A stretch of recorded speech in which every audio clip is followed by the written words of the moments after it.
শুভ সন্ধ্যা। আমাদের কাছে এখনো এটা শুভ সন্ধ্যা নয়। কেন? কোন প্রতিবাদ যে আমরা করব সেটা আমরা নিজেরাই জানি না। এক প্রতিবাদ হলো আরজিগড়কে নিয়ে, সেটাকে ধামাচাপা দেওয়ার জন্য আরেক প্রতিবাদ শুরু হলো এসএসসি, আবার ওই প্রতিবাদকে ধামাচাপার জন্য শুরু হলো হিন্দু মুসলমান রায়ট। আমরা কোন প্রতিবাদ আর কোন দুর্নীতির কথা বলবো? প্রতিদিন একটা না একটা নতুন দুর্নীতি, একটা না একটা নতুন কিছু আমরা দেখতে পাচ্ছি। এই যে সোনার বাংলা, আর সত্যি কি সোনার রয়েছে? একবার ভেবে বলুন তো আপনারা সবাই। আজকে সন্ধে বলুন রাত্রে বলুন, মহিলারা রাস্তা দিয়ে বেরোতে গেলে 5 বার করে মাথায় ভাবছে আমি যাব কিনা, পুরুষরা ভাবছে আমি সঠিকভাবে ফিরতে পারবো কিনা। আর তৃতীয় লিঙ্গ কথা তো আমি ছেড়েই দিলাম, ওই কথা তো আমি আসছেই না। সেটা তো মানুষ বলে গণ্য করাই হয় না, সেটা আরও করা হবে না, সেটা এখনো করতে গেলে অনেক সময় লাগে। আমাদের কথা যদি বলি, আমরা সমাজের একটা মূল অংশের মধ্যে পড়ি। যখন মানুষের দরকার হয় তখন আমাদের কাছে মাথা নত করে, আর যখন দরকার হয় না তখন লাথি মেরে তাড়িয়ে দেয়। এইটা হচ্ছে সব থেকে বড় ব্যাপার। সেই জায়গা থেকে যদি আজকে বলি, আমার কিছু ঘটনা আমি বলি। আজকে 26,000 শিক্ষক শিক্ষিকা সবাই কিন্তু বিতাড়িত হয়েছে একটা পেনের দাগে। কি যে তারা অযোগ্য কি যোগ্য আমরা কেউ জানি না, কিন্তু গোটা প্যানেল লিস্ট বাদ। অনেকজন তো যোগ্য রয়েছে তার মধ্যেও, কিন্তু সেই যোগ্য যদি বেরিয়ে যায় আর অযোগ্য যদি বেরিয়ে যায়, তাহলে তো বিশাল বড় খোলাসা হয়ে যাবে। সেই খোলাসা কোনোদিন আসবে না। আজকে আমরা যদি বলি যে ও যোগ্য আর ও অযোগ্য, সেখানে তো সমানভাবে যদি ক্রিস্টাল ক্লিয়ার ভাবে যদি আমরা ভাগ করে নিই, তাহলে সেখানে তো পরিষ্কারভাবে সরকারকে দায়ী করা হবে। সেটা তো সরকার নিজেও চাইবে না। সরকারের আন্ডারে পরীক্ষা হলো, সরকারের আন্ডারে সব কিছু হলো, আর সরকারি রাস্তায় আবার বেরিয়ে বলছে যে বিজেপি কেন এই করলো, কোর্ট কেন ওই করলো, রাষ্ট্রীয় সেন্ট্রাল কেন এইটা করলো। এটা তো একটা খুব হাস্যস্কর ব্যাপার। কিছুদিন আগেই যে কোর্টে কেস উঠেছিল অঙ্কিতা বলে একজন টিএমসির কোন মন্ত্রী, যে তা সে নিজে নাকি নিযুক্ত রয়েছে ওইটার মধ্যে, আবার সেই দেখছি রাস্তায় হাঁটছে প্রতিবাদে চাকরিহারাদের চাকরি ফেরত দাও। কি হাস্যস্কর এই জিনিস। আজকে আমাদের সমাজে এখন সামনে থেকে সব কিছু হচ্ছে, কিন্তু বলার মতো ক্ষমতা কারুর নেই। কেন? সেই মুখটাকে বাধা রয়েছে 1200 টাকার ভাতা দিয়ে। সেই মুখটাকে বেঁধে রেখে দিয়েছে কিছু দলীয় প্রভাব করে। কিছুদিন আগেরই ঘটনা যদি আমি বলি, এই আরজিগড় ঘটনার সময়তেই কিছুজন বলেছিল যে সব মানুষদের, সব পলিটিক্যাল পার্টিদের আমরা আমন্ত্রণ জানাচ্ছি, এই লড়াই কোনো পলিটিক্যাল পার্টির নয়, এই লড়াই সবার মানুষের। আবার তারাই আঙুল দিয়ে বলে দিচ্ছে যে এ তো ওর দালাল, এ তো ওর দালাল। এই নিয়ে নিজেদের মধ্যে দ্বন্দ্ব সৃষ্টি চলল। এই মানুষটা যখন কাজ করছে, সেই মানুষটাকে তাড়িয়ে দেওয়া হলো সেই জায়গা থেকে। তাহলে সেই লড়াই আর লড়াই কি করে থাকবে? সেই লড়াইতে একত্রিতটা কোথায় থাকে? সেটা তো নিজেদের মনোভাবের জন্যই তারা আজকে আমরা উইক হয়ে পড়ছি। আমরা লড়াইটা কোন জায়গা থেকে শুরু, লড়াই কোথায়? আজকে এতগুলো মানুষ যে চাকরিহারা হয়েছে, ভাবুন তো একবার, তাদের ঘরেও তো ছোট্ট শিশু রয়েছে। আমরা তো জীবনে কোনোদিন ভাবি না যে শিক্ষকের গায়ে আমরা লাথি মারবো, শিক্ষককে আমরা চড় মারবো। কেন ভাই, আমাদের সময় ওই জিনিসটা কোনোদিন ছিল না যে স্কুলে বসে শিক্ষককে ধরে আমরা একটা চড় মারলাম, শিক্ষকের কাপড় ধরে খুলে দিলাম। এখন তো এগুলো রোজকার ব্যাপার হয়ে দাঁড়িয়েছে। স্কুলে যদি কোনো বাচ্চাকে কেউ বকলো অমনি মা বাবা দৌড়ে চলে গেল সেই শিক্ষকের নামে কোর্টে কেস করতে। কেন? সেই শিক্ষকের কি অধিকার নেই সেই বাচ্চাটিকে সেরকম ভাবে শাসনে রাখার? কেন সেই সুযোগটা আজকে আমরা নিজেরাই করে দিয়েছি। এই যে ষাঁড়ের মতো খুলে বেড়াচ্ছে ঘুরে, এটার জন্য দায়ী কিন্তু আমরা নিজেরা, আমরা এর দায়। আজকে আরজিগড়ে একটা মেয়ে যখন রেপ হয়ে গেল, তখন আমরা সমস্ত লোক কিন্তু রাস্তায় নামলাম, কিন্তু একটা চাকরিহারাদের জন্য কবার নেমেছি?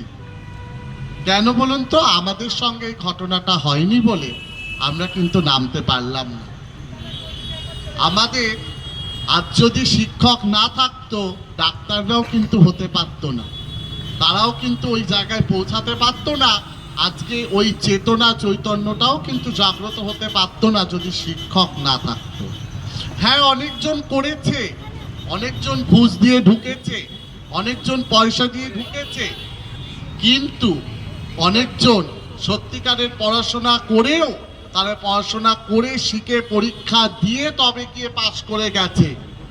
তাহলে সেই জিনিসটা যদি বার করার ক্ষমতা থাকে, তাহলে সিবিআই কেন সেই কাগজপত্রগুলো বার করলো না? আজকে কেন স্টেট গভর্নমেন্ট আলাদা করে ডিপ্রাইভড টিচার্স অ্যাসোসিয়েশনের সঙ্গে মিটিং করে বলছে আমরা লড়াই করব এইটা নিয়ে? কেন? ওরা তো জানে এই জিনিসটাকে আমরা পারবো না, এই করে করে 2026 চলে আসবে, আবার ওরাই জিতবে, আবার আপনারা ওদেরকেই নিয়ে মাতামাতি করবেন, এমএলএ এমপি ওরাই হবে। তো এটা খুব স্বাভাবিক ব্যাপার। কেন? আমরা বাঙালিরা তো ঘুমিয়ে আছি, আমরা জেগে কোথায় আছি? চোখ তো আমাদের খোলা নেই, চোখ তো আমাদের বন্ধ। কোথায় আমরা খুলে আছি, জেগে আছি? না হলে কখনো এতগুলো পরপর সবকিছু হয়ে যাচ্ছে, পরপর সবকিছু দুর্নীতি হয়ে যাচ্ছে, তারপরেও আমরা এখনো চুপ। আমাদের এখনো দা কাটারি নিয়ে আমরা বেরোইনি, এটা ওদের কপাল, ভাগ্য ভালো। কেন বেরোই? কেন? আমাদের সাথে সেটা হয়নি, হয়েছে তো অন্যের সাথে। আমরা একটু ঘুমিয়ে নেই, আমরা ঘরে এখনো ভাত পাচ্ছি, খাবার পাচ্ছি। এখন এমন অবস্থা হয়ে দাঁড়িয়েছে, আমি যদি এখন বলি বিসমিল্লাহির রহমানির রহিম, তাহলে আমি হয়ে গেলাম টিএমসি।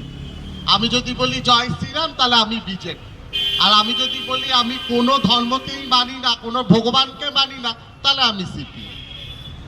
তাহলে আমরা তো ধর্ম নিরপেক্ষতা এইভাবেই শুরু করছি, মানুষকে চোখে আলাদাভাবে দেখছি তো এইভাবে। এটা সম্পূর্ণ আমার ব্যক্তিগত মত। আমার মনে হয় এখন ধর্মবিদ্বেষ না দেখে, এই যে এখন হিন্দু মুসলমান রাইট শুরু হয়েছে, আমাদের 1946 সালেও কিন্তু একটা রাইট হয়েছিল, তাসলিমা নাসরিন লিখে গেছিলেন এটা। হিন্দু মুসলমান রাইট কিন্তু ওটাও ছিল। সেই রাইটটা কিন্তু ব্রিটিশ রাজরা করেছিল পরিকল্পিত প্ল্যান, যাতে ডিভাইড অ্যান্ড রুল পলিসিটা করা যায়। কিন্তু এখন ডিভাইড অ্যান্ড রুল পলিসিটা কিন্তু হচ্ছে না, এখন হচ্ছে শুধুমাত্র ধর্মকেন্দ্রিক পলিসি, যেটাকে ধর্ম নিয়ে এখন লড়াই করে এক শ্রেণীকে আমি টিকিয়ে রাখবো, আরেক শ্রেণীকে আমি মুছে ফেলবো। আপনি যদি কিছুদিন আগে গুগলের একটা রিপোর্ট দেখেন, এখন ওই কমিউনিটিটা এখন 74%-এ দাঁড়িয়েছে, বাঙালি দাঁড়িয়েছে 13%, আর আদার্স বহিরাগত যারা দাঁড়িয়েছে তারা 34%। বাঙালিরা ওয়েস্ট বেঙ্গল থেকে কোথায় গেল একবারও ভেবে দেখেছেন আপনারা? কোথায় তারা গেল? সবাই বাংলা ছেড়ে চলে যাচ্ছে, বাংলা থেকে পলায়ন করছে। কেন? তারা টিকতে পারছে না।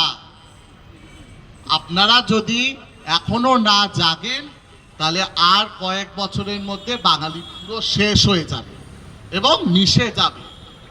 তখন যারা মারছে তারা কিন্তু দেখছে না আপনি বাঙালি না আপনি বিজেপি না আপনি সিপিএম না আপনি টিএমসি, সেই দেখে কিন্তু মারছে না, মারছে আপনার ধর্ম কেন্দ্রিক করে। সেই জায়গায় দাঁড়িয়ে আজকে যে এই যে এসএসসি স্ক্যামটা হলো, এই এসএসসি স্ক্যামে তো অনেকে অনেক ক্ষতিগ্রস্ত হয়েছে, অনেক বাঙালি ক্ষতিগ্রস্ত হচ্ছে, অনেক মুসলিম ক্ষতিগ্রস্ত হয়েছে, অনেক বিহারি ক্ষতিগ্রস্ত হয়েছে, অনেক খ্রিস্টান ক্ষতিগ্রস্ত হয়েছে। কিন্তু ওই কমিউনিটির কয়েকজন কিন্তু অলরেডি চাকরি পেয়ে গেছে।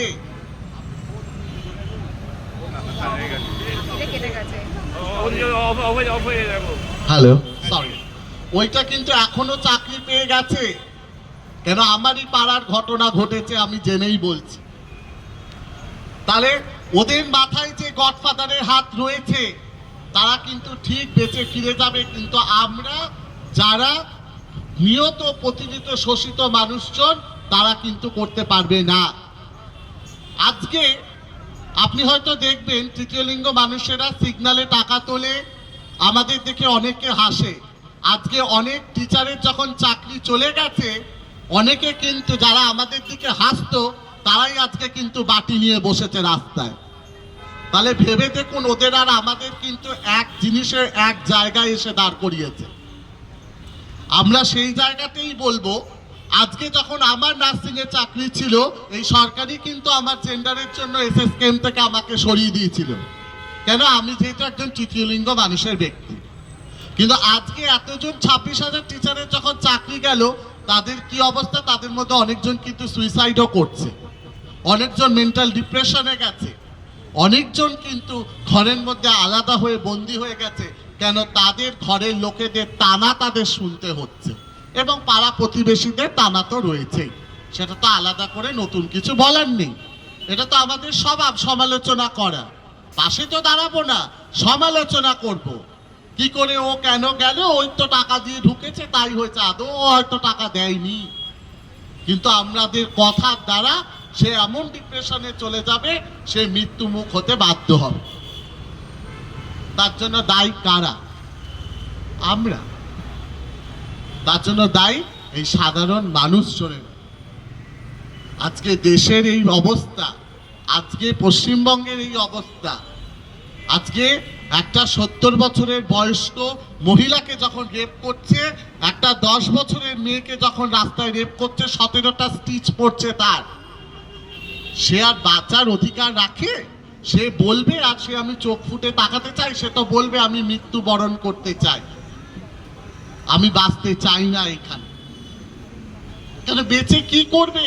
সারা জীবন তো সেই মুখে কালি নিয়ে ঘুরবে যে ও রেপ হয়েছে। তাকে কেউ কাজ দেবে? তাকে কেউ চাকরি দেবে? একটা অ্যাসিড অ্যাটাকের মুখ নিয়ে যদি কেউ কাজ চাইতে যায়, তাকে কাজ দেওয়া হয় না। কেন? ও দেখতে বাজে বলে। কেন? এটাই হলো সব থেকে বড় প্রশ্ন, যে আমরা মানুষের পাশে দাঁড়াতে গেলে 5 বার করে ভাবি আমার তো হয়নি, ওর হয়েছে, আমরা মুখ ঘুরিয়ে চলে যাই।